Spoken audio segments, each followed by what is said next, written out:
Estamos começando o Falando em Cripto, o podcast mais descentralizado do Brasil. Eu sou Fernando Gouveia, eu tenho comigo Adriel Gavazza. E aí, pessoal, sejam bem-vindos. E temos hoje meio convidado, meio parte do time. O Gabriel está em fase de testes, então vocês vão avaliar. No final do mês eu vou chegar para vocês e falar: e aí, o Gabriel fica ou o Gabriel não fica? A voz do povo é a voz de Deus. Brincadeiras à parte. Gabriel, meu mano, muito obrigado por disponibilizar um tempo para estar aqui com a gente.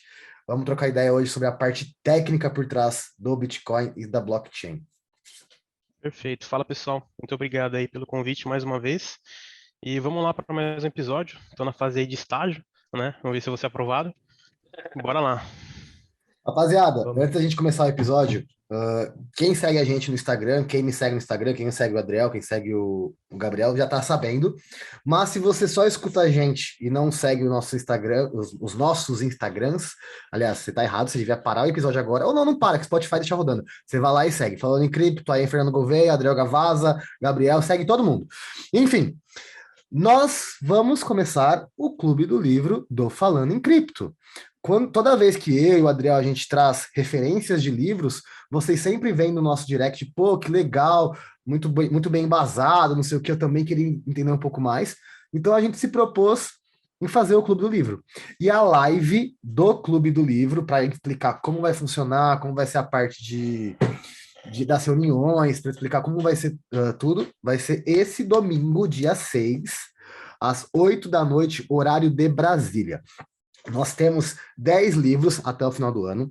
Nós iremos ler juntos um livro por mês e teremos uma reunião por mês para discutir as ideias do livro e o livro em si.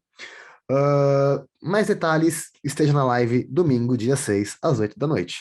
Eu prometo que vai valer muito a pena estar na live e principalmente estar no Clube do Livro do Falando em Cripto, tá bom? Vejo vocês no domingo, ao vivo, às 8 da noite, no meu Instagram e no Instagram do Falando em Cripto. Fechado? Muito bom. Vamos começar o nosso episódio número... Adriel, qual que é o episódio de hoje? É o 20... Você lembra? 29? 28? É pra caralho, a gente tá crescendo. É o 29, quase né? 30. Ah, é o 28 e hoje batemos 500 seguidores no Instagram. Eu ia falar. 500 Olha. seguidores no Instagram. Eita porra! Parabéns pra vocês dois aí, pra todo mundo que tá aturando a gente até aqui. Parabéns para Desirê também, que fica escutando toda semana a gente falando a mesma coisa. Que fica ajudando a gente a subir os episódios, né? Isso aí, muito a obrigado. aí... Ela tá escutando ali no quarto e vai escutar quando o episódio amanhã, quando subir. Obrigado, amor. Tá grávida e tá dando conta do bagulho. Desirê é foda. Vamos, aliás, posso falar? Será? Não sei se eu posso. Enfim, depois em off eu converso e semana que vem eu trago se posso falar. Mas a minha mulher e a mulher do Gabriel estão grávidas. Então, nós temos muitos Gabriel. E hoje eu acabei de descobrir que talvez não é uma menina, pode ser um menino. Que tal? Como assim, talvez? Como que é isso? Como assim, talvez não é uma menina? Cara, então, porque nosso primeiro ultrassom, segundo o obstetra, era uma menina. É uma menina, né? Mas ali estava nos meados de 3, 4 meses, né? Aí hoje, quando a gente foi lá, ela estava numa posição que não era muito favorável. Né? Exato. E aí ele falou, ó, tem característica de ser... É que eu tô na Argentina, né? Eles chamam um menino aqui de Barão. Então tem característica de ser um Barão, né? E aí a gente ficou nessa incógnita. Será Melhor que é que um Portugal, menino, né? Melhor que Portugal, né? Se fosse em Portugal, ia falar que pode ser uma Portugal. rapariga. Uma rapariga, Ah, mas então ele falou que... Ele não deu certeza ainda? Não conseguiu confirmar certeza. hoje, né? Não conseguiu confirmar. Porque a primeira, ainda assim, é muito mais normal que parece, né? Então, diversos casos de que é menina ou menina. Então, é muito mais normal do que a gente imagina. Só que hoje seria certeza, mas ela tá numa posição que não é favorável. Então... Compre enxoval branco, velho. Por via das dúvidas, compra branco. O problema é que a família já comprou tudo. Vai ter que devolver tudo pra menina. Não, mas confirma, a próxima confirma, né?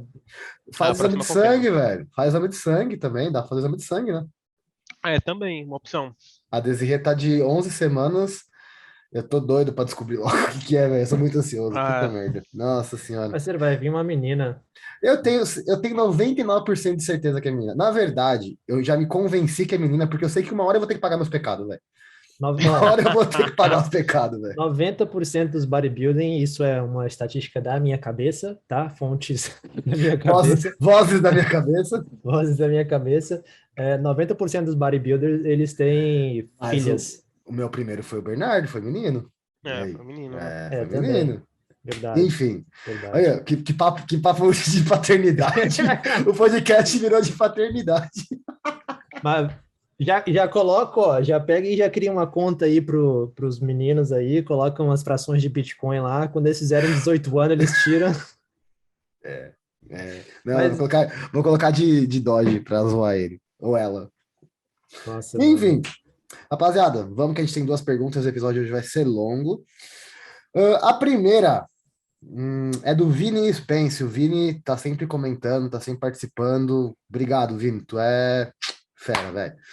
Ele mandou: o que são futuros? Como funcionam as operações? Pode dar um resumo de como é? Quem quer falar? Ah, Adriel. Futuros é com você, Adriel. Vai. O que é futuros, Adriel? Cara, calma aí. Até o talo. Resuma em uma palavra, futuros, Adriel. cassino. Resumido. Alavancar até. Não, mas Até a vamos mãe. lá.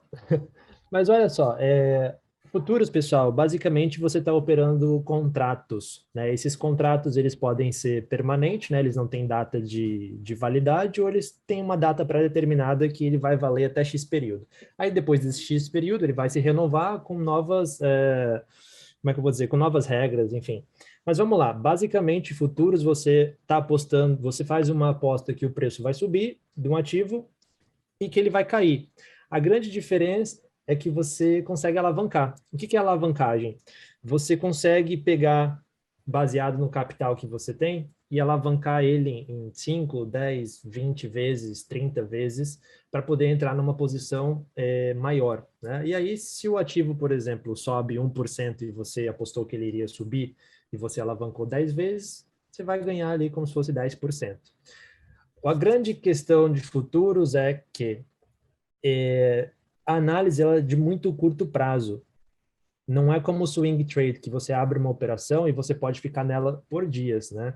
Futuros você até pode, só que você tem que entrar muito bem posicionado na sua alavancagem, na margem que você tem de operação, se é cross ou se é isolada, né? Mas normalmente é uma operação curta, de curto prazo. Para você fazer uma análise de curto prazo, é difícil. Por isso que a gente fala que é uma aposta, né? E aí você vê gente operando futuros sem saber muito bem, sem ter uma estratégia definida, e aí realmente perde dinheiro. Perde bastante. Dá para ganhar dinheiro? Dá. Fernando tá aí como prova disso. Ficou rico fazendo futuro. Não, o Fernando fez... Não tô nem sabendo que fiquei rico. O Fernando fez uma operação uma vez de um dia, ganhou quanto? 200%, cara? Você ganhou naquilo lá, aquela vez? Foi de gala, foi de gala. Eu Tem entrei, até uma... Mas é arriscado. Eu fiz uma de gala e eu fiz uma quando o Bitcoin começou a cair que nem doido e eu fiz mais 200 também.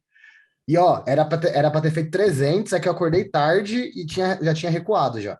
Mas A gente consegue, pessoal, com uma boa análise gráfica, fazer operações com estratégia, tá? Com gerenciamento de risco e realmente fazer dinheiro. Eu agora não estou fazendo futuros, até porque o mercado está, né? Mas a média que a gente estava tendo era de 6,7 acertos para cada 10 operações. Então, assim, quando a gente perde sabendo quanto a gente vai perder, né? E quando a gente ganha, a gente não tem um limite muito bem definido. Então, é tentar ganhar mais do que perder. Só que tudo com gerenciamento de risco. Então, futuros é basicamente isso. Você aposta que ou o preço de um ativo vai cair, e aí você entra vendido, né? Ou você acha que vai subir e você entra comprado. E é assim que funciona. Ó, tem o episódio número 5, que foi com o Ian. O Ian é o especialista em futuros, né? Ele analisa... O Ian é fera, velho. O Ian é fera em futuros, mano. Fera, fera, fera, fera. Inclusive, a gente tem que trazer ele de novo, né, Adriel? Vem em agosto. E ele é um bom exemplo, porque... do que ser feito e do que não ser feito, né? Ele inclusive falou pra gente, isso foi muito legal porque ele abriu aqui a história dele e, enfim, volta lá no episódio para você ver. Só dar um spoiler para vocês. Mas vou adiantar que ele não aprendeu nada. Não, aprendeu. A alavancagem dele hoje é bem mais baixa. Pô, eu não vou expor números, mas nessa última queda do Bitcoin aqui, ele tomou um prejuízo de novo, hein, mano? Tomou um prejuízo. Cara, o grande, na verdade, assim, boa parte também do que causou uma queda brusca no mercado foi o número de alavancagem aberta que existia no mercado, pessoal. A alavancagem estava altíssima, altíssima. E aí, quando o Bitcoin foi caindo, foi liquidando geral. Então, assim. Será que. Ponto, né? Alavancagem sem volume. Então, assim, sem volume. arriscadíssimo. Olha a minha teoria. Será que, por ter tanta gente alavancada, será que não é a própria Binance que despeja os Bitcoins no mercado para derrubar todo mundo? Seria inside trading quase isso, né, cara? Porque você tem... A Binance é muito ética, eles não fariam isso nem a pau. Eu não tô dizendo que não, tô dizendo que o que seria, né, isso? Eu não sei, cara, é uma possibilidade, mas é porque a alavancagem realmente, ela é um bagulho que pode ser manipulado claramente, porque você como corretora, o mercado brasileiro tá aí. Você, como corretora, sabe o volume de alavancagem que você tem, né? Só que aí eu não sei, né, cara? Será que isso ficaria em off por muito tempo? Não cara, sei não. A gente já sabe que tem players do mercado que recebem informações privilegiadas, né? Então, assim, acho que não é difícil ficar em off se Deus quiser, um dia vai ser eu falando em cripto. Se Deus quiser. Se Deus quiser. Se você pegar um mercado pequeno, cara, pegar um exemplo da B3, que é um mercado teoricamente pequeno comparado... Lá vai ele falar de merda, falar da B3, falar de coisa ruim. Não, é horrível, péssimo. Mas assim, com esses mercados péssimos que você consegue visualizar como que isso é manipulado. O pessoal que costuma operar day trade, tudo, é nítido. Então, assim, pelo menos na B3 aqui, isso é muito manipulado. E, inclusive, uma experiência própria, eu comecei nos investimentos, acho que como muita gente, no day trade. Por aquela coisa de, não, vamos ganhar dinheiro. Cara, eu acabei perdendo muito dinheiro. Então, assim, a minha recomendação para quem está entrando agora, conhecendo agora, falando em cripto, e quer começar nesse mundo de investimentos, cara, sai fora de day trade. Porque se você quer começar a operar um day trade, quer começar a operar futuro, você coloca lá R$ 500 e quer operar alavancado, você vai perder o dinheiro assim, ó. Então, é muito arriscado e é bom entender exatamente como que funciona esse mercado, estudar e seguir a gente aí, que a gente está dando várias dicas. Vou até fazer um parênteses. Eu contei para o Adriel já no off, falando de day trade, veio na cabeça. Teve aniversário da filha do meu tatuador ontem, aí eu fui e tal. A hora que eu entrei, ele falou assim, estão tendo maior papo de investimento lá na cozinha, você vai curtir. Pensei, hoje eu vou debater, vou fazer propaganda falando em cripto, não sei o quê. Mano, eu entrei, a hora que eu entrei na cozinha, o maluco olhou o moleque tá falando, porra, mano, você tem que entrar também no Bomb Cripto, eu tô fazendo maior dinheiro, não sei o quê. Juro, eu não conhecia o cara. Eu dei a mão pra ele, eu fiz assim, ó, você tá ligado que você é piramideiro, né? Eu tomei uma cotovelada tão grande da desirrei na boca do estômago, velho, mas tão grande que faltou até ar, e todo mundo ficou sem graça, velho. Aí, porra, e aí depois disso, ele começou a falar de day trade, aí começou a falar um monte de técnica que não sei o que eu seto a ferramenta e não sei o que, e faço day trade, faço mais dinheiro no dia.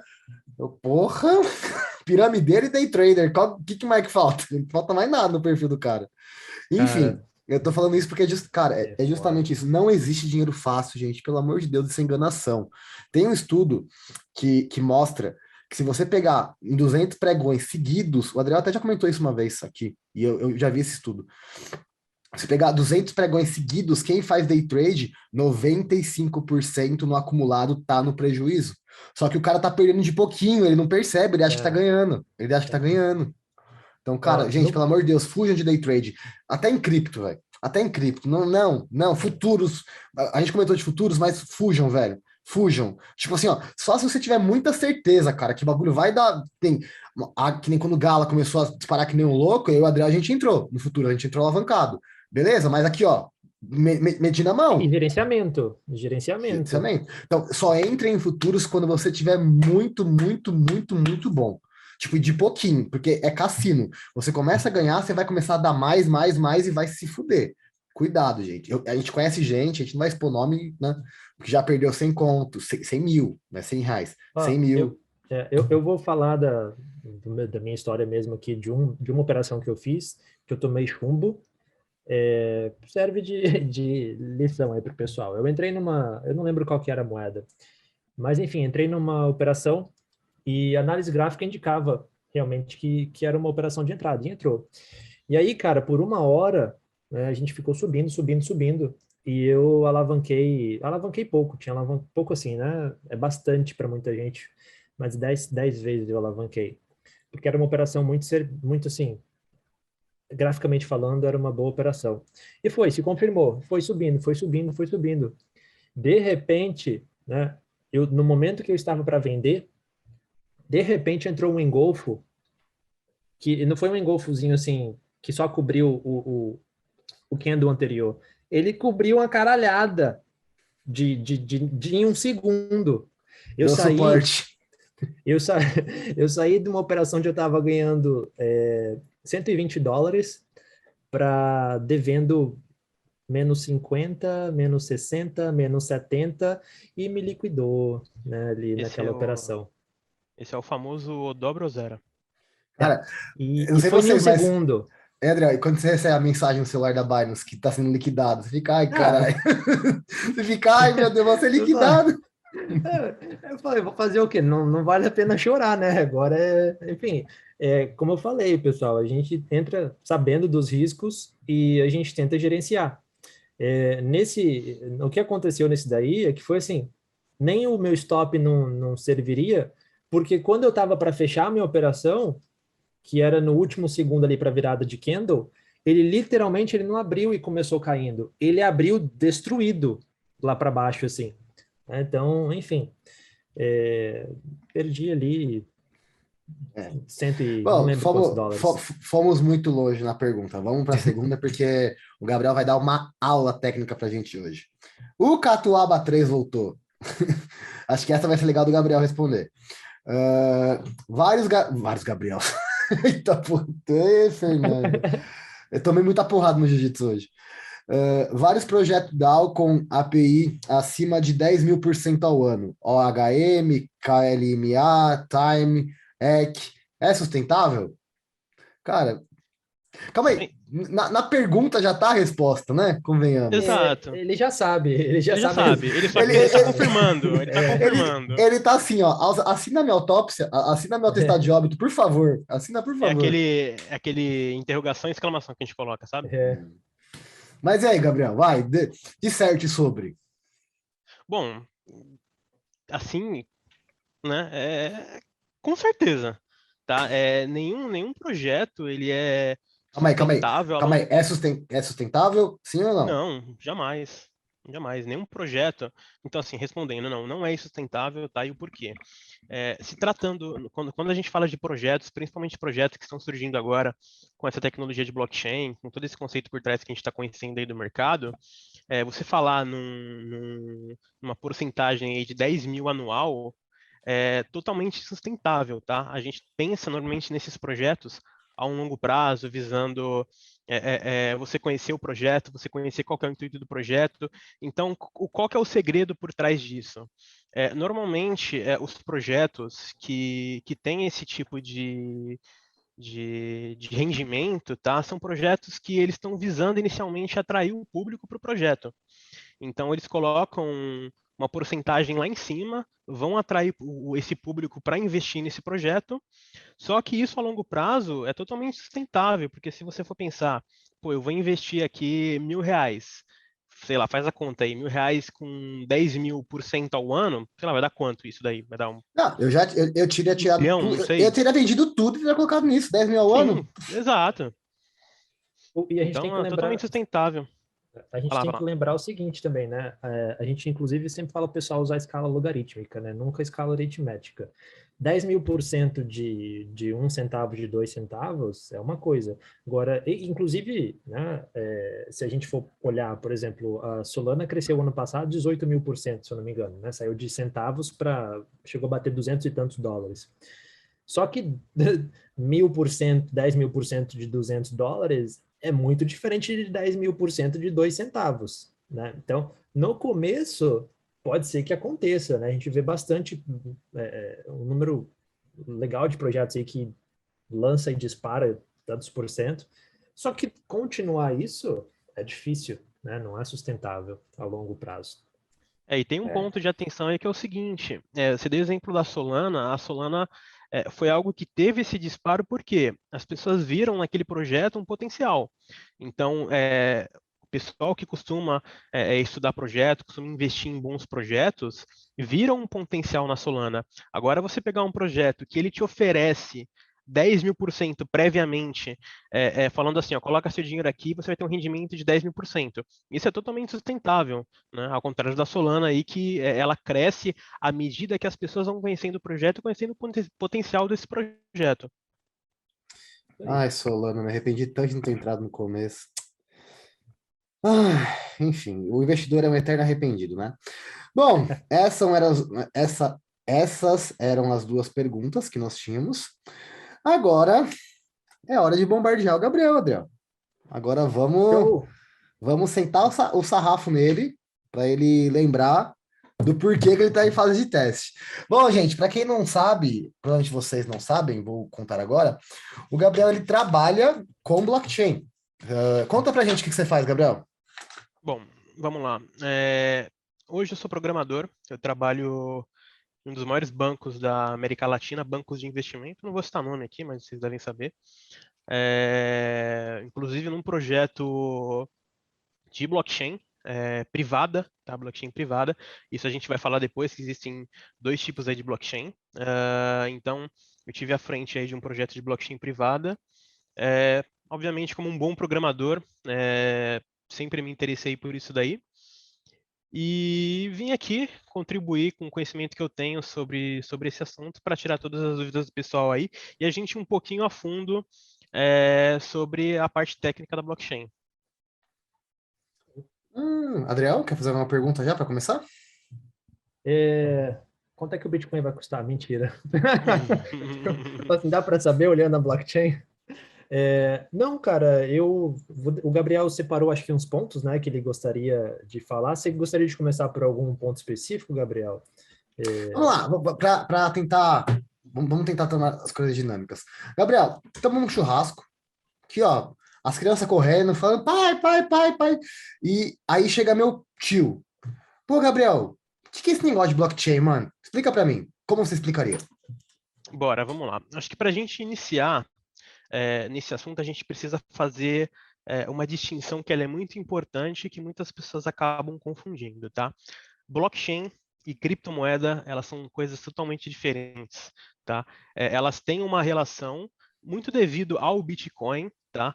Mas são coisas totalmente diferentes e a gente vai explicar ao longo aqui da nossa conversa, tá? E o segundo ponto, na verdade, o segundo ponto é o seguinte: existem dois tipos de blockchain hoje, são as blockchains privadas e as blockchains públicas. O que a gente vê aí dos projetos como Ethereum, como Bitcoin, os projetos que existe a mineração, existe a prova de participação, são projetos que qualquer pessoa ela pode entrar para contribuir nessa rede como um consenso. Então, essas blockchains, elas são blockchains públicas, onde qualquer pessoa pode vir contribuir com o crescimento dessa blockchain. E existem as privadas, onde ainda o conceito de blockchain ele é aplicado de descentralização, segurança, só que os nós eles são escolhidos pelo detentor da blockchain. Tá? Então, basicamente, essa é a diferença. E, de uma forma geral, eu costumo falar que a blockchain ela é um enorme banco de dados. Eu não vou usar muito a palavra descentralizado, eu prefiro falar distribuído. Eu acho que fica o melhor entendimento. Então, ela é um enorme banco de dados distribuído, tá? Onde as informações, todas essas informações, elas estão dentro do que a gente chama de nós, tá? Nós são computadores pessoas, né? Pessoas com computadores que participam dessa cadeia. Bom, O seu tio te perguntar, se ele te perguntar, por exemplo, para você tentar colocar isso no mais sucinto possível, assim. em 30 segundos, Gabriel. Manda, porque seu tio ficaria perdido, eu acho, nisso. A gente entendeu tudo. Perfeito. Tá, então vamos lá. Vamos supor que o tio do Fernando tá? Tem, sei lá, o Fernando ele tá fazendo alguma negociação com o tio dele, e eu tô por fora dessa negociação, e o tio do Fernando chega em mim e fala o seguinte, ou melhor, vamos reformular aqui, tá? Vamos supor que eu sou da família do Fernando, tá? Eu sou da família do Fernando, a gente tem o mesmo tio, e o Fernando chega para mim e fala, seguinte, o meu tio tá devendo uma grana para mim. Quanto que ele tá devendo? Eu chego e falo pro Fernando, Fernando, ele não te deve nada. Não, mas o Fernando fala, não, eu emprestei uma grana para ele lá e ele não me pagou até agora. Como que ele não tá me devendo? Eu falei, ó, tô olhando aqui no meu registro e ele não te deve nada. Beleza, o Fernando fica puto das costas, vem o tio do Fernando falar comigo, me dá uma grana e fala, obrigado por você ter me ajudado. Tá? Então, o que que aconteceu nisso tudo? Eu fiquei responsável por organizar essas informações, só que houve um corrompimento aí do tio do Fernando, que ele falou o seguinte, se o Fernando vir perguntar para você se eu devo alguma coisa para ele, você fala que eu não devo. Beleza? Beleza, a gente acordou e ficou dessa forma. Quando ele veio perguntar, eu falei que não devia e ficou por isso mesmo. Então, qual que é o problema nisso tudo? O problema é que o Fernando e o tio dele confiou a mim a informação de guardar quem devia a quem e quem devia para quem. Tá? Então, basicamente, a blockchain é justamente isso. O grande problema o grande problema que ela soluciona, né, é justamente eliminar o Gabriel da jogada. Então, você não vai ter uma pessoa que você vai confiar o poder para ela fazer todo esse controle de quem deve para quem tem que pagar quem.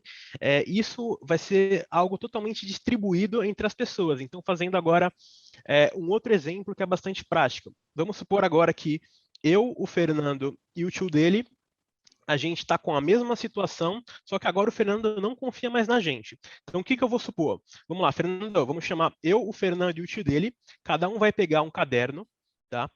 E nesse caderno, todas as movimentações que cada um fizer, todo mundo vai anotar nesse caderno. Então, se o Fernando der dinheiro para o tio dele, o Fernando vai anotar que saiu o dinheiro, sei lá, R$ 10 do Fernando e foi para o tio dele. O Fernando vai assinar, o tio dele vai assinar. Só que cada um no seu caderno, tá? Então, o Fernando vai ter a anotação dele, o tio vai ter a anotação dele e eu vou ter a minha anotação.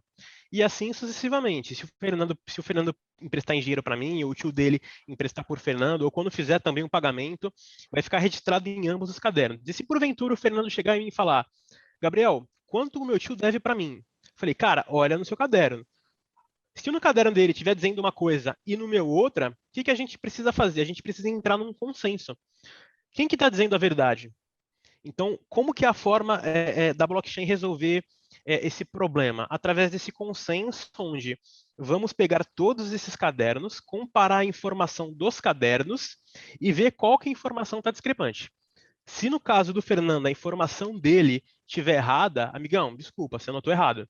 Então a gente descarta o caderno do Fernando e computa as informações do meu caderno e do caderno do tio do Fernando. Basicamente assim o funcionamento de uma blockchain, tá? E eu comentei anteriormente sobre os nós. Então, nessa analogia que eu fiz, os nós serão eu, o tio do Fernando e o Fernando. O seu tio acabou o almoço e saiu de lá puto com você, Gabriel. Ele falou assim, ele falou assim, esse negócio é muito complicado, Gabriel. Tá, sendo advogado do diabo, realmente é muito difícil você conseguir explicar blockchain em uma coisa muito resumida. O que eu faço na mentoria? Eu dou exemplo do WhatsApp. Eu sempre bato, Gabriel, na parte no banco de dados. Blockchain é um banco de dados descentralizado. O que isso quer dizer? Que não tem um ponto único de ataque. Eu sempre bato nessa tecla, para eles entenderem. O ponto é, não é só um computador que armazena as informações, são vários computadores que armazenam a mesma informação. E aí, perfeito, se você quiser atacar, você tem que conseguir atacar todos ao mesmo tempo. Fica mais fácil. Você, como é mais técnico, eu sou porra louca, né? Eu sou o cara da política, eu tenho que ser sucinto. Você tem que seguir nessa linha, velho. Porque, pessoal, na mentoria, ele vai começar a dar aula também. Então, a parte técnica, a parte de mineração, que vai explicar ele. Aquela aulinha de 10 minutos que eu dou, vocês esquecem. Ele vai dar uma aula completa de mineração. Vocês vão aprender sobre hash, vocês vão aprender sobre hash ID, vocês estão lascados. Vocês estão tudo lascados. Vocês vão... Enfim. Gabriel, qual o futuro que você vê para blockchain, a aplicabilidade da blockchain no mundo? Você acha que porque assim, ó, eu entendo, eu como, né, na minha parte de política, eu entendo que a blockchain pode vir a resolver o problema até da política mundial. Eu acho que a gente não vai precisar de representante se a gente tiver uma blockchain muito bem desenvolvida. Lógico, pensando em 20, 30 anos, tá? Mas qual a sua visão, como alguém que trabalha com blockchain? Que você acha qual a proporção que você acha que a blockchain pode tomar no futuro?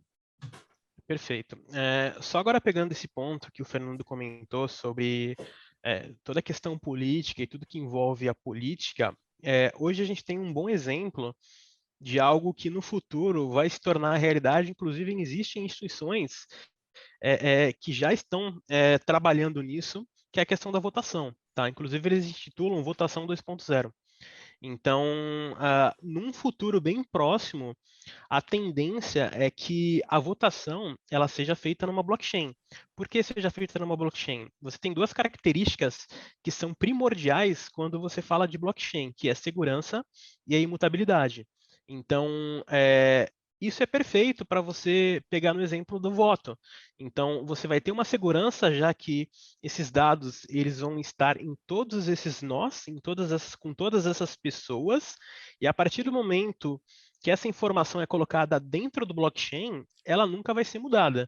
Então, essa é uma da aplicabilidade que eu vejo para o futuro da blockchain, e inclusive outras que, na verdade, não foram muito divulgadas, referente ao ramo alimentício. Em 2000 cara, faz tempo isso, mas em 2017, 2018, o Carrefour começou a utilizar a blockchain. Como que os caras utilizavam a blockchain? Para monitorar toda a cadeia de determinados alimentos. Então, por exemplo, tinha alguns determinados cortes que eles vendiam no supermercado. Inclusive, se vocês forem no Carrefour, vocês vão ver algumas etiquetas com QR Code. Aquilo lá, o que, que é? Ele vai te levar para um scanner de blockchain, onde faz todo o monitoramento das informações, e ali você vai conseguir visualizar por onde aquele produto passou, desde a produção do boi, como que ele foi tratado, até ele chegar no destino final, que é o supermercado. Então, isso já tem sido explorado, principalmente pelo Carrefour. Acho que ele foi um dos pioneiros a começar a utilizar isso em larga escala, tá?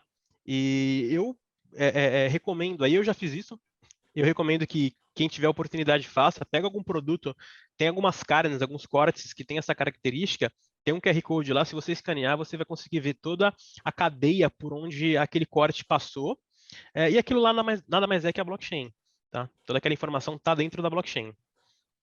É um exemplo muito legal do Carrefour, porque a blockchain, na aplicação privada, ela está sendo bem explorada já há um bom tempo, né? Em 2016, eu acho, 2015, não sei se o Gabriel sabe, se ele pode confirmar, mas a IBM começou a trabalhar com a parte de blockchain delas próprias, a Microsoft começou a trabalhar com a blockchain própria deles. Até o governo do Canadá, em 2017, começou a trabalhar para o monitoramento e armazenamento de dados, de documentos, né, sensíveis em blockchain. Uma dos porquês do governo canadense ter começado a utilizar isso era pelo fato da imutabilidade e pela parte justamente pelo que dá a segurança, né? Então o governo começou a implantar uma blockchain própria para fazer o monitoramento de informações de registro de documentos. A tecnologia está sendo usada por diversas instituições governamentais e privadas. A questão da eleição, Gabriel, seria ótimo. Eu acho que aqui todo mundo concorda que seria uma forma justa, né, e verificável, porque ela é imutável e você pode verificar, né, as informações ali dentro. Só que eu não vejo isso passando, eu não vejo isso acontecendo, de forma alguma. Você elimina completamente a possibilidade de fraude. Perfeito. A blockchain poderia ser usada para monitoramento e gasto. Você quer acabar com a corrupção no governo? Usa blockchain para monitorar dinheiro que entra e dinheiro que sai. Acabava a corrupção do governo. Acabava. A transparência era 100% e acabava a corrupção. Nunca vai ser passado. E eu nem falo nunca, hein? Eu não gosto de falar nunca. Vocês querem que eu traga meu lado anarcocapitalista para jogo? Se quiserem, a gente começa a discussão aqui. Não, tô brincando. Hoje o papo é blockchain. A gente no futuro vai fazer um episódio só de política, eu prometo. Gabriel, vamos falar um pouquinho de história? Eu gosto muito de falar de história, então vamos... Como você começaria a contar a história da blockchain? Você falaria da década de 90 ali com os cyberpunks? O que você faria? Como que você desenvolveria isso? Bom, muita gente não sabe, né? Mas assim, a blockchain, ela foi... Na verdade, é um conceito que o Satoshi, ele reuniu um conjunto de conceitos e ele deu início à própria blockchain. Só que, se a gente for analisar a base disso, ela surgiu lá nos anos 90, tá? Eu não vou lembrar agora historicamente, só que dois caras que eu não lembro o nome agora, não sei se você vai lembrar, Fernando. Os caras, eles tinham, qual que era a ideia deles? Eles precisavam criar um mecanismo contra spam, tá? Contra spam, criaram que a prova de naquela época... trabalho, que eles criaram a prova de trabalho. Exato. Então, assim, eles estavam tendo muito problema com spam, tá? Então, eles precisavam criar um mecanismo para mitigar isso. E como que foi proposto? Eles criaram um conceito que hoje a gente conhece como prova de trabalho, que é justamente você resolver um algoritmo muito complexo para que você, naquela época, para que você consiga enviar um e-mail. Então, à medida que mais e-mails fossem disparados, mais complexo ficava para você resolver esse enigma. Então, foi daí que surgiu esse conceito de prova de trabalho que a gente conhece hoje e que, na visão do Satoshi Nakamoto, ele viu um potencial em aplicar esse consenso, à blockchain. Tá? Então foi aí que surgiu todo esse conceito que a gente conhece hoje e basicamente o Satoshi ele reuniu todas essas informações e aplicou dentro da blockchain. Tá? E um conceito inicial também era que cada um, inclusive tem alguns livros falando sobre isso, que cada um será o seu próprio banco. Esse era um conceito que foi muito, muito difundido quando o pessoal começou a descobrir a aplicabilidade dessa blockchain. Tá? E é justamente você eliminar todos esses intermediários. Esse o ponto da blockchain. Você não tem intermediário e você não tem uma pessoa para você confiar. Então foi nisso que o Satoshi, que deu início a tudo isso, atacou. E é aquilo que a gente conhece hoje de blockchain. Vai falando, né, André, que eu estou pesquisando aqui o criador da prova de trabalho. Eu acho um negócio interessante nessa parte de spam, que a gente pode fazer uma analogia, que é uma prova de trabalho também, né? O Proof of Work. Quando você Peraí. Vou cortar, Adriel. A ideia apareceu pela primeira vez em 93 em um artigo publicado por Cynthia Dwork e Moni Noor como mecanismo para combater junk mails. Então, Cynthia Dwork e Moni Noor. 93, gente, Valeu, 93. Gente, prova de trabalho, para vocês entenderem, sabe quando vocês vão abrir alguma coisa que tem que arrastar a setinha? Isso é prova de trabalho. Puta, eu ia falar agora isso. Era o que eu tava falando. Gente, não existia, pra vocês terem uma ideia, É um captcha. Não existia nem internet. A parte técnica é com eles. Agora a parte de. Não, é interessante porque às vezes a gente fala de prova de trabalho e o pessoal pensa, puta, é um negócio de outro mundo, né? Não, aquele negócio que o Fernando falou agora ali, quando você clica num captcha e fala assim, seleciona aqui onde que tem um ônibus, né? Aí você vai lá e clica todas que tem um ônibus lá. Isso é uma prova de trabalho, para garantir que para te dar acesso a alguma coisa que você quer, você antes tem que passar por aquela prova de trabalho ali. E que nasceu no e-mail, como o Gabriel bem colocou, mas depois com a automatização, né, de robôs e tudo mais, viu-se a necessidade de ampliar isso para outras aplicações. E aí o CAPTCHA, por exemplo, é uma delas, né? Perfeito. E assim, isso surgiu, se você for pensar historicamente, esse conceito surgiu lá em 93. E em 93 já existia internet, mas não era difundida, então não era todo mundo que tinha acesso à internet. E os caras já estavam pensando no mecanismo para conseguir mitigar essa questão aí do spam. Sim. E eu vou ousar dizer ainda, não sei se vocês concordam comigo, mas quando a gente teve, né, o conceito de banco de dados, acredito que o pessoal, eles já começaram a pensar numa forma de eliminar o que a gente hoje tem como centralização, né, achar uma forma centralizada, Porque falou assim, olha, banco de dados centralizado é de certa forma, uma vulnerabilidade, né? Então, como que a gente pode resolver isso? Eu digo porque, cara, a tecnologia, se a gente voltar lá, bem lá atrás, quando quem entende um pouquinho vai entender o conceito de virtualização, era um negócio que era falado na década de 40 e 50 pelos militares, o conceito de virtualização. E a gente só foi ter isso rodando de fato 2000 e alguma coisinha. Mas há 50 anos os caras já falavam no conceito. Então, acho que o conceito da blockchain, cara, deve ter surgido, ó. Cara, eu vi uma discussão, vou até te cortar, Gabriel. Não vai lá. Aonde que foi? Eu não lembro. Enfim, que na verdade o Satoshi Nakamoto, ele não criou o Bitcoin, ele descobriu o Bitcoin. Que mesmo se ele não tivesse descoberto, se ele não tivesse criado, alguém teria criado depois. Que na verdade o Bitcoin ele foi descoberto, ele não foi criado. Vocês concordam? Cara, descoberto no Então, sentido de talvez Não, uma que foi implementação na ele. Não, blockchain? não, que foi ele que descobriu, que se não fosse ele, alguém no futuro teria descoberto da mesma maneira. eu acho que assim, descoberto no sentido tecnológico, eu concordo contigo. Sim, Agora, aplicar uma moeda em cima da blockchain, aí eu acho que foi uma ideia dele. Então, assim, como que eu vou monetizar isso daqui? Sabe? Como que eu vou... inclusive, eu queria falar uma coisa que é bastante interessante, que ele diz o seguinte, palavras dele, tá? Ele fala que o Bitcoin, ele é uma moeda que ele, na verdade, na criação dela, né, não é centralizada, ela é finita e ela não vai ser ancorada em ouro ou qualquer outra coisa. E as pessoas que vão dar o devido valor a ele. Então, acredito que, com base nisso, a ideia do Bitcoin passou dele, mas a estrutura onde o Bitcoin foi moldado, que é em cima da blockchain, aí eu concordo com você que foi algo que ele descobriu, né? eu acho que, ao meu entender, assim, ele era um cara que devia ter um conhecimento econômico, sim,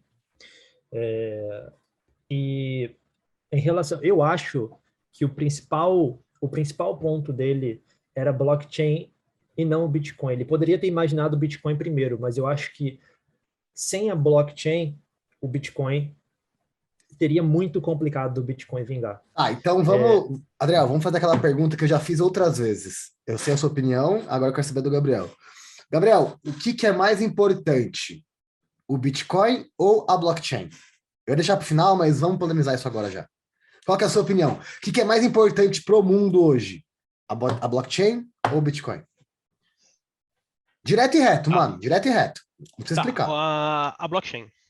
Porque assim, eu vou te falar o porquê. A blockchain, eu como um cara mais técnico, tá?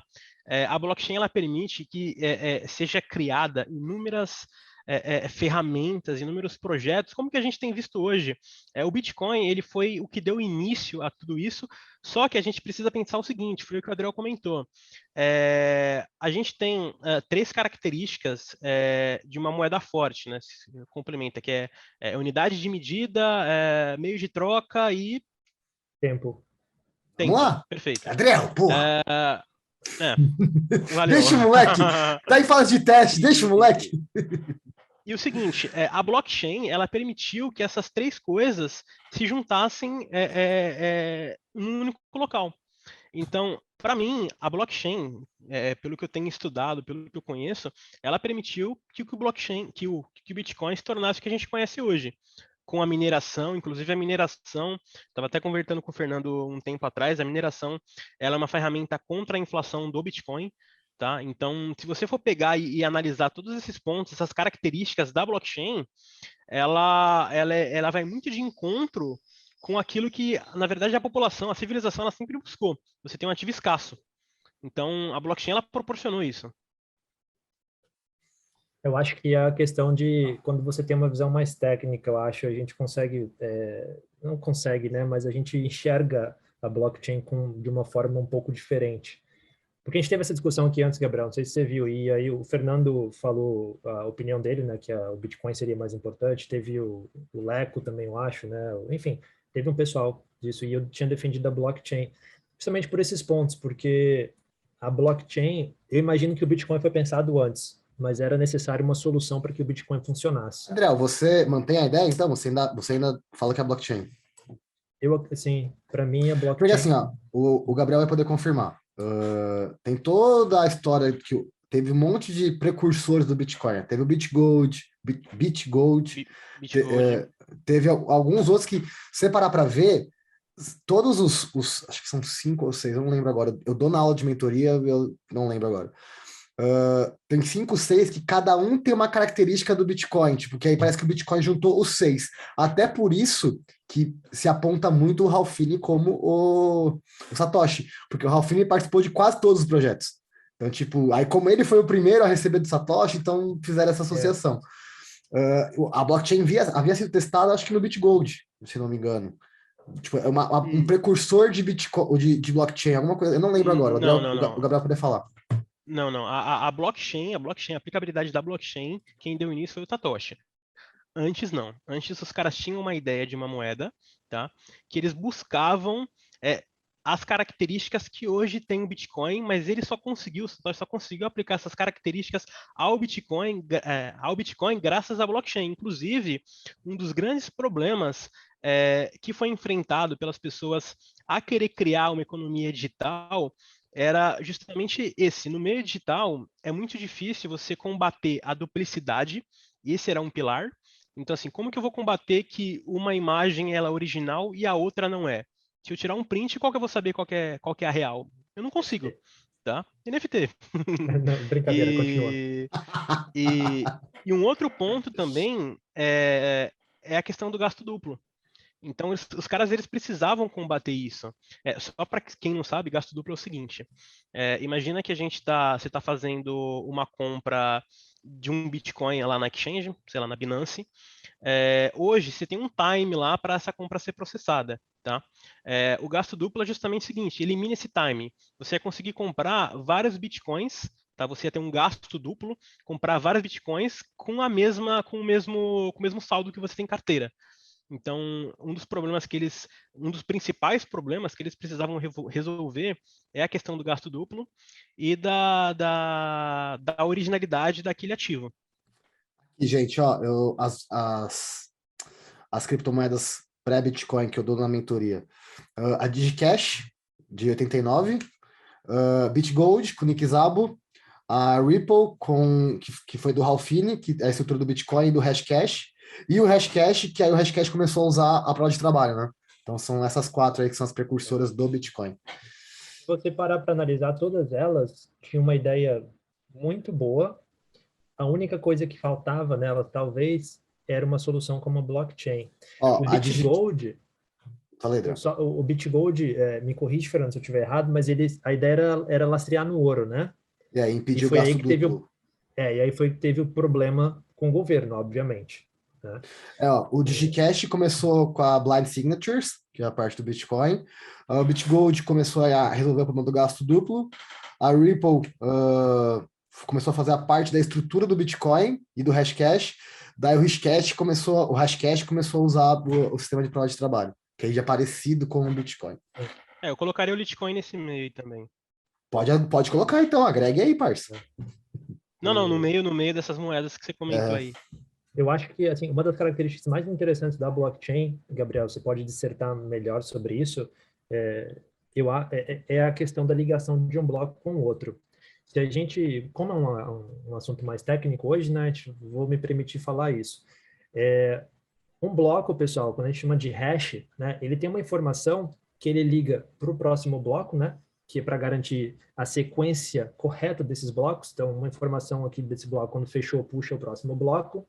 E esse próximo bloco tem informação tanto do bloco anterior quanto do próximo bloco e assim sucessivamente. Isso resolveu um grande problema, que é uma das coisas que o Gabriel citou também, que era a parte de imutabilidade e a parte de auditoria. E a parte de segurança também. Porque na segurança, quando a gente trata dos blocos da blockchain, para você comprometer um bloco, você precisaria comprometer todos os outros blocos anteriores àquele. Então, é matematicamente e computacionalmente impossível fazer isso ainda. Não sei se matematicamente, mas computacionalmente é impossível disso ser feito. Isso foi um grande lance, porque se você parar para pensar, todas as moedas precursoras, antes, elas resolviam um pontinho de cada aspecto que a blockchain hoje resolve num todo. Perfeito. E eu achei essa é uma das partes mais fantásticas da blockchain para mim, assim. Inclusive o Fernando ele comentou sobre o Bitcoin Cash, né? Agora opinião pessoal minha, tá? O Bitcoin Cash, Não, o ele... Bitcash é precursores. O Bitcash, beleza. O Beleza, Bitcoin Cash foi Bitcash. um hard fork. Foi o fork. É, Sim, foi um hard fork. Foi um hard fork. Beleza. Perdão, é o Bitcash que você comentou, tá? Então assim, ó, o Bitcoin Cash, eu vou falar sobre o Bitcoin Cash agora, que é um hard fork do Bitcoin, tá? Ele, uma opinião pessoal, ele teria muito mais potencial do que o próprio Bitcoin, tá? Isso é uma opinião minha. Por conta do tá? tamanho do. Por conta do tamanho do bloco, tá? Que o bloco hoje do Bitcoin é limitado a 1 megabyte, isso dá mais ou menos 3.000 transações, tá? Então é possível armazenar dentro do bloco 3.000 transações. E também uma outra coisa mais importante que é o seguinte: hoje você só consegue minerar Bitcoin com máquinas próprias para isso que a gente chama de ASICs. Isso, exato. Então, assim, você acaba criando uma centralização, né? Porque as pessoas que criam fazendas de mineração, elas estão investindo alto dinheiro nisso e você acaba criando uma centralização. Isso com o Bitcoin. Mas tudo, Perdão, cara, Bitcoin.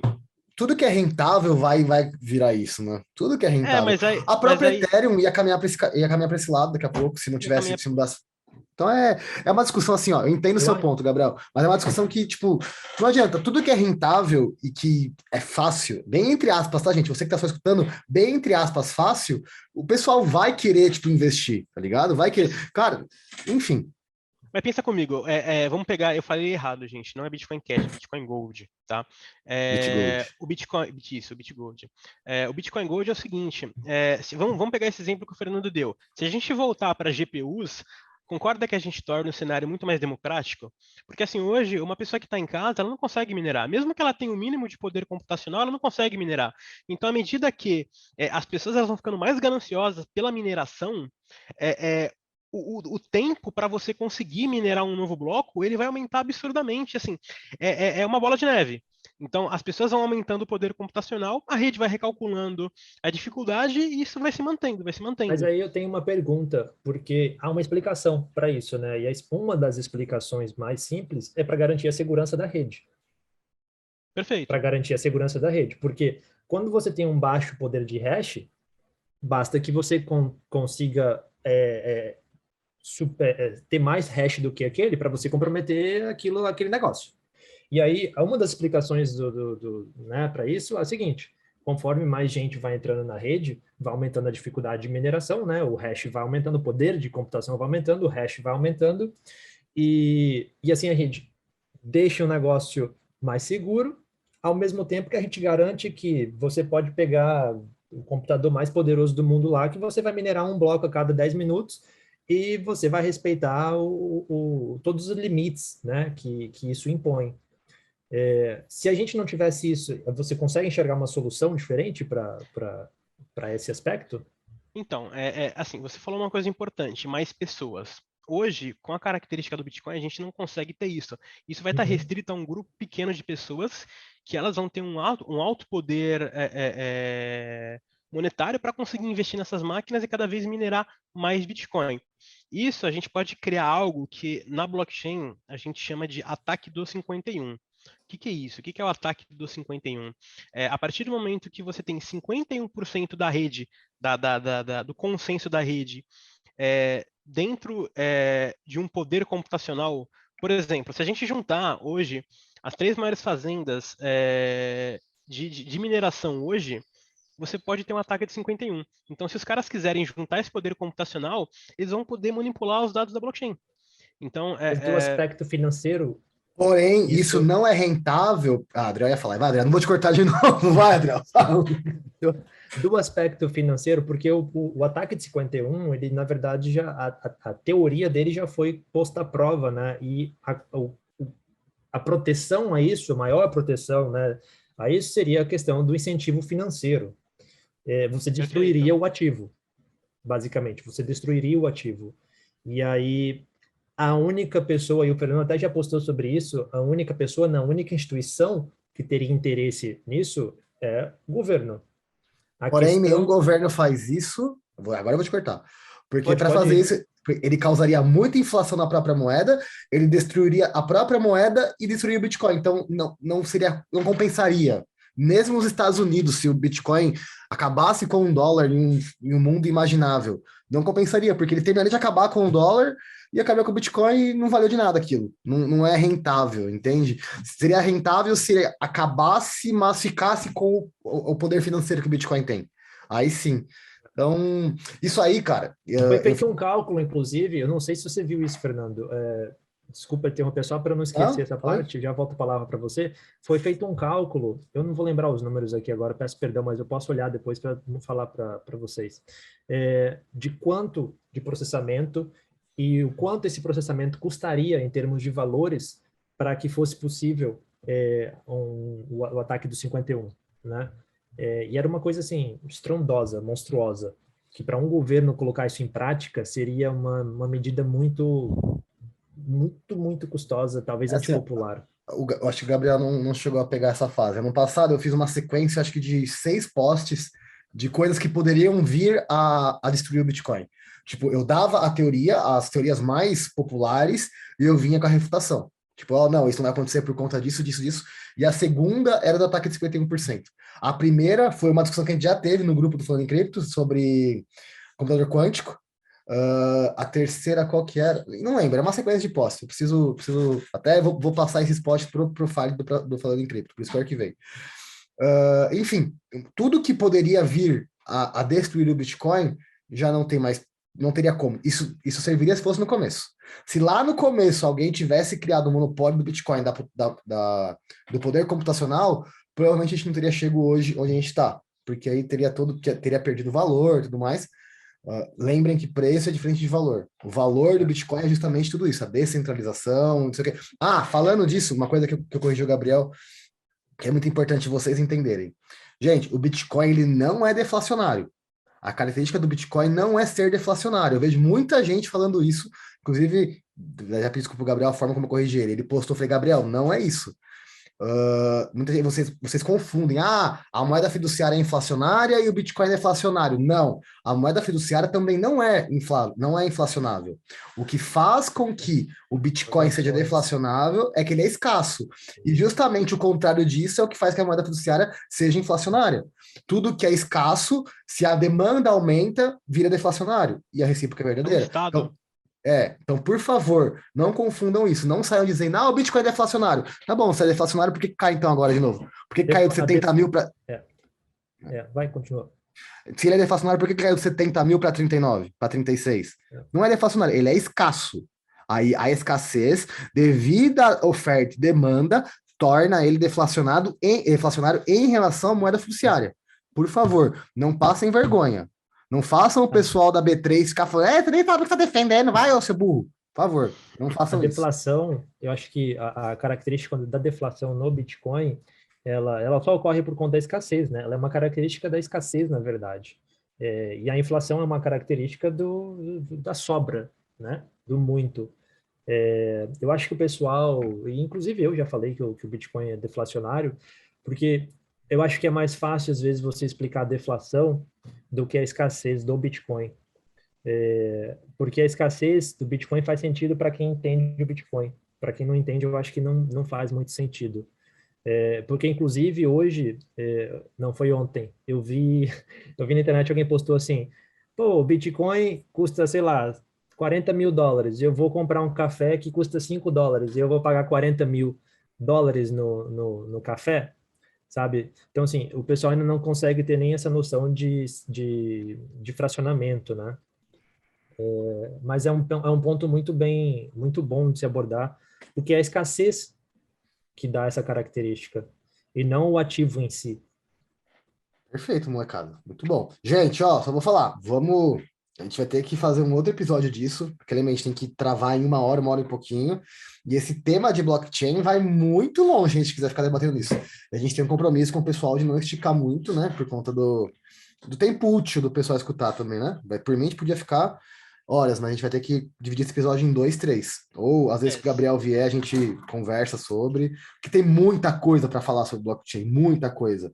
Se a gente for olhar, começar a falar sobre Ethereum, começar a falar sobre Solana, começar a falar sobre todas as que usam blockchain, mano, a gente vai até sei lá que dia, né? E se vocês, assim, agora até fazendo um chamariz aí, se vocês quiserem saber mais a fundo, ó, a mentoria tá aí. O Fernando já comentou que a gente vai entrar aí com toda essa parte técnica da blockchain, tá? Então, quem quiser saber mais a fundo, tiver mais curiosidade, inclusive até comentei com o Adriel que eu desenvolvi um protótipo de uma blockchain para trazer na mentoria. Então, quem quiser ver um protótipo de blockchain funcionando, Funcionando na como, prática, pessoal. exato, como o bloco é minerado. Primeira mão, nem eu sabia disso, hein? Não, nem o Fernando sabia, eu comentei isso com o Adriel. Então, como o Tô bloco sem é moral, minerado. tô sem moral nenhuma nessa porra desse podcast. Ô, caralho. É que o Fernando fala assim, o meu negócio é caderno e caneta. Vamos falar de política? Vamos falar de política, então, essa porra. Então, quem quiser, a gente faz uma demonstração de como um bloco é minerado, como que os blocos eles se interligam, como que funciona a imutabilidade. É bem legal. Gente, inclusive, eu já vou até falar sobre isso. No formato atual, essa turma que vai começar quarta-feira agora é a última turma, tá? No formato atual. Semana que vem, quarta-feira de semana que vem. Não é essa semana que começa? Não, é na outra, né? Cara, amanhã é fevereiro já. Amanhã é fevereiro já.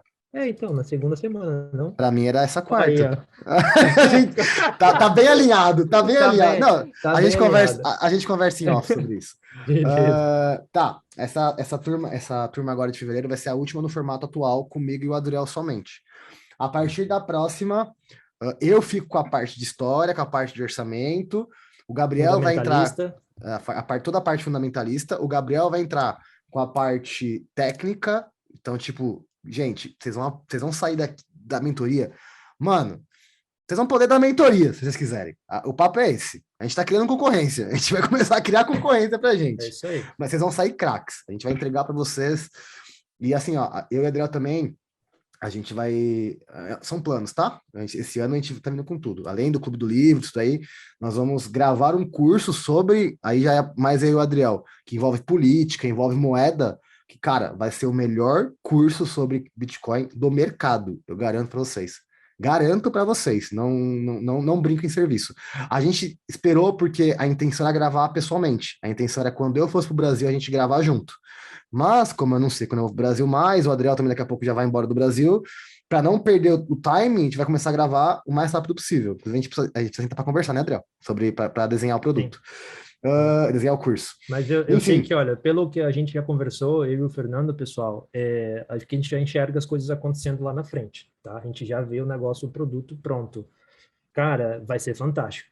Vai ser fantástico. Eu tô, assim, animado pra caramba. Sendo bem honesto, não é puxando sardinha para mim, mas quando eu comecei a estudar sobre investimentos e também sobre Bitcoin, se eu tivesse a oferta de um produto desse, cara, eu teria encurtado muito o meu tempo para entender mais sobre o mercado e sobre a política no geral. Enfim, já demos spoiler demais. Calma. Fiquem com barulho. Durmam com isso na cabeça. Gente, eu não vou esticar muito mais. O Gabriel... Aliás, eu já quero que vocês pensem amanhã... O dia que vai soltar esse episódio amanhã vai ser dia 1º de fevereiro. Eu quero, por favor, que vocês nos comentários do YouTube e no DM mandem. Gostamos do Gabriel? Não gostamos?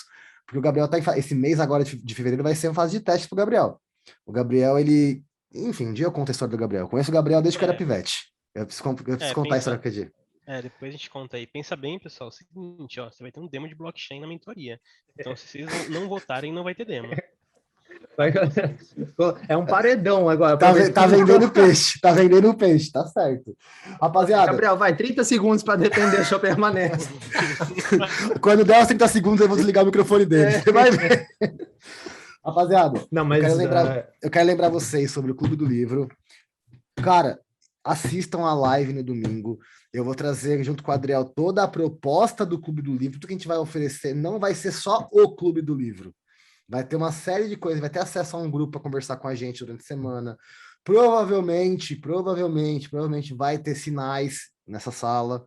Então não vai ser só Clube do Livro. Vocês vão ser o primeiro grupo nosso do Falando em Cripto. Não um grupo que tá eu, o Gabriel, o Ti, que é o designer da gente. Vai ser um grupo do Falando em Cripto para os ouvintes e clientes do Falando em Cripto. Então vocês vão ser os primogênitos, podemos dizer assim, vão ser os primeiros. Enfim, assistam a live, domingo, 8 da noite, sem compromisso nenhum. Sem compromisso, assistam, vai ser muito importante. Eu não vou falar só sobre o clube, eu vou falar sobre hábitos de leitura, formas de concentração. Eu falei no Instagram hoje, eu não sei, eu preciso descobrir isso. Eu tenho uma coisa que muita gente tem, que ou eu tenho um certo nível de TDAH, ou eu tenho um certo nível de dislexia. Eu não sou aquele cara que eu fico 3 horas lendo para mim e absorvo. Se eu não ler em voz alta, eu posso ler a página inteira. No final, eu não sei nada que estava escrito. Então, tem várias formas de você conseguir burlar isso, tá? De você conseguir educar a sua cabeça até a cultura. Não precisa ler em voz alta berrando. Mas, enfim, assista a live que eu vou trazer várias formas, o Adriel também. Tem toda a parte de mnemônica, tudo isso que a gente vai englobar, pessoal. Na primeira live dos assinantes do Clube do Livro, que a gente vai conversar sobre a estrutura e tudo mais, já com só os assinantes, eu vou trazer um psicólogo para falar sobre um monte de coisa. Então, vai ser completo, cara, vai ser muito legal. Eu vou dar um spoiler do primeiro livro que a gente vai ler, em março. É o livro que eu mais indico aqui nessa vida, então é óbvio que iria ser o primeiro. As 6 lições do Mises. As 6 lições do Mises. Se vocês querem saber os outros 9, assistam a live, que eu vou mostrar os outros 9 na íntegra. O que a gente vai falar no Clube do Livro? A gente vai falar sobre Escola Austríaca de Economia, claro, se a gente quer entender sobre Bitcoin é muito importante. Falaremos sobre política brasileira, nós vamos entender como funciona a política brasileira, é muito importante a gente entender a política do país que nós nascemos, né? Não vou falar vivemos, porque aí o Gabriel não vive mais. E também falaremos, é óbvio que eu vou dar aquela cutucadinha no socialismo, né? Eu vou ter que dar aquela cutucada no socialismo. Vão ter alguns livros desmistificando as mentiras do socialismo. Então, aprendam com a gente e a gente vai debater ideias. Eu tenho certeza absoluta que quem assinar o Clube do Livro vai querer assinar pro resto da vida. Vai ser um bagulho sensacional. Adriel, as vagas da mentoria estão abertas ainda? Se alguém quiser amanhã entrar em contato para saber tudo mais? Ainda temos, acho que 2 ou 3 vagas abertas. Então, pessoal, não percam. E está no preço ainda do ano passado, viu? A próxima já não vai ser mais o preço que está agora, não. Vocês viram aí o Gabriel falando, cara, vai vir umas paradas que, assim, vai sair de graça a mentoria, basicamente, para vocês. Então corre aí, garante a vaga para essa próxima já. Se vocês quiserem para uma social, eu não fico postando tanto, é até um erro meu. Todos os meus mentorados e do Adriel recuperaram o valor investido com os investimentos que fizeram já. Todos. Não é tipo, 10%. Não, todos. Enfim. Vamos encerrar por aqui. Gabriel, obrigado, viu, cara? Pelas informações aí hoje de blockchain, cara, muito bom. Gabriel, se tiver alguma pessoa que está escutando a gente que se interessa para estudar sobre essa parte, que às vezes quer trabalhar com programação que nem você, como é que a pessoa te acha para trocar uma ideia com você? Aonde que ela te acha? Me acha lá no Instagram, tá? @IamGabrielAguiar. Chama lá, trocar uma ideia, se tiver alguma dúvida, ou até uma orientação para quem quiser entrar nesse mundo. Não entre. Uma informação. Não entre. Mas uma informação importante, tá? Em 2021, as buscas por profissionais de blockchain no LinkedIn subiu 300%. Tá? Então, quem quiser se aprofundar mais, até profissionalmente, ou também só conhecer para entender como que funciona, qual que é a segurança, toda a parte mais técnica, pode me chamar lá que vai ser um prazer ajudar. O programador ganha dinheiro, viu, gente? Ganha dinheiro com força. Talvez não no Brasil, mas fora do Brasil ganha dinheiro com força. Isso aí eu posso falar. Na Irlanda, quando eu morava na Irlanda, a profissão que era mais fácil conseguir visto, porque tinha uma demanda tão grande, era TI e programação. Eu trabalho com infraestrutura, né? Pessoal, no meu último emprego que eu saí, eu era sênior nele. Tem programador a nível pleno que ganhava mais do que eu. Programação no Canadá, na América do Norte, num todo, é uma profissão que os caras estão brigando para contratar gente. E, assim, dá muito... Estão saindo no tapa. É quase isso, literalmente, cara. É escasso. Tem que gostar de matemática?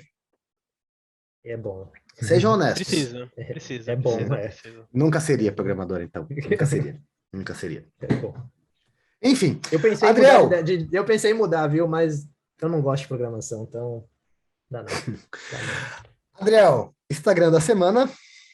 @Adriel Gavaza, com 2 Zs. Você nos encontra nas redes sociais como Falando em Cripto. No YouTube, youtube.com/Falando em Cripto.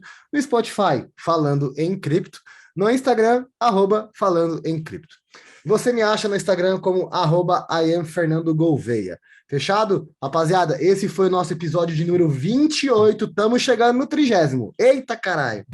Muito obrigado, rapaziada. Até semana que vem. Falou! Valeu, tchau, tchau. Valeu, pessoal. Obrigado.